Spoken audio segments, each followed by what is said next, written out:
समर्थ जय जय स्वामी समर्थ श्री स्वामी समर्थ। मार्गाकडे येत असताना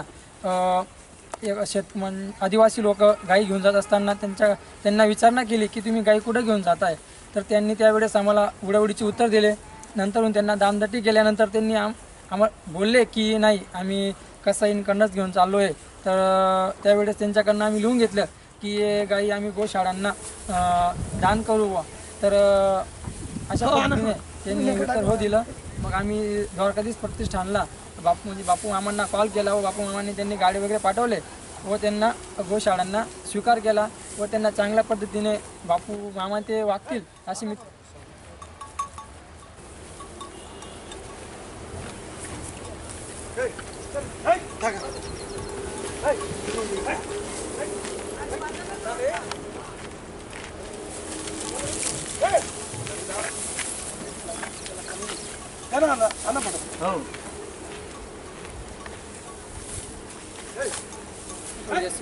गंगा जमुना सरस्वती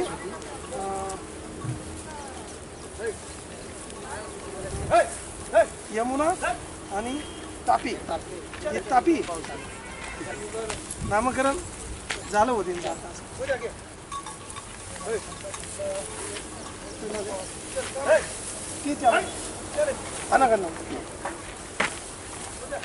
बोलो गोपाल कृष्ण भगवान की जय, बोलो गौ माता की जय, हाथी घोड़ा पाल की जय, गौ माता की सेवा करो, गौ माता की रक्षा करो, गौ माता की सेवा करो, गौ माता की रक्षा करो।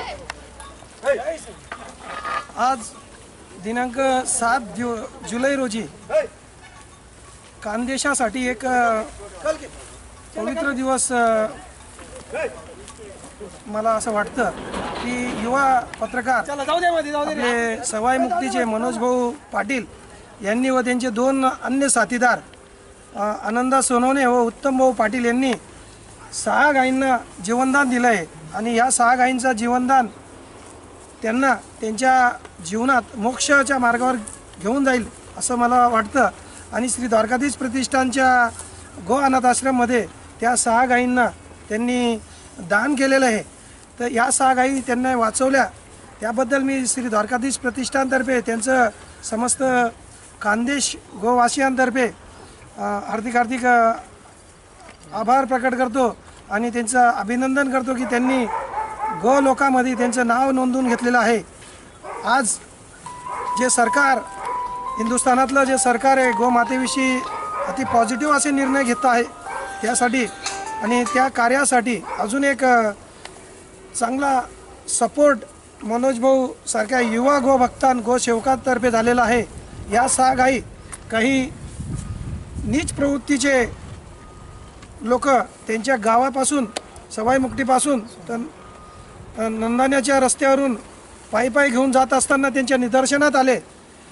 त्यांना थोडं शक आला की ह्या गायी जरूर कसायाच्या दारी जातील म्हणून त्यांना विचारणा केली।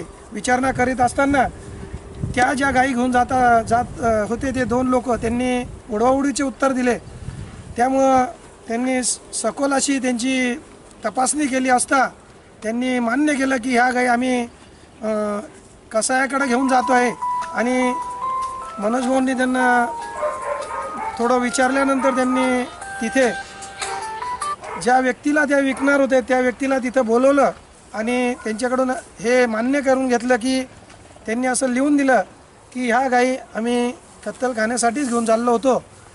तरी ह्या ज्या पवित्र कामासाठी त्यांनी जे काय अथक परिश्रम घेतले आणि त्या गायींना पुनर्जीवन दिले त्याबद्दल श्री द्वारकाधीश प्रतिष्ठान व संबंध खानदेश असे युवा गोसेवकांचा सदैव ऋणी राहील आणि भगवान श्रीकृष्ण आणि गोमाता त्यांना अशाच कार्याची अशाच कामामध्ये या सत्कार्यामध्ये त्यांचं जीवन अर्पित करो।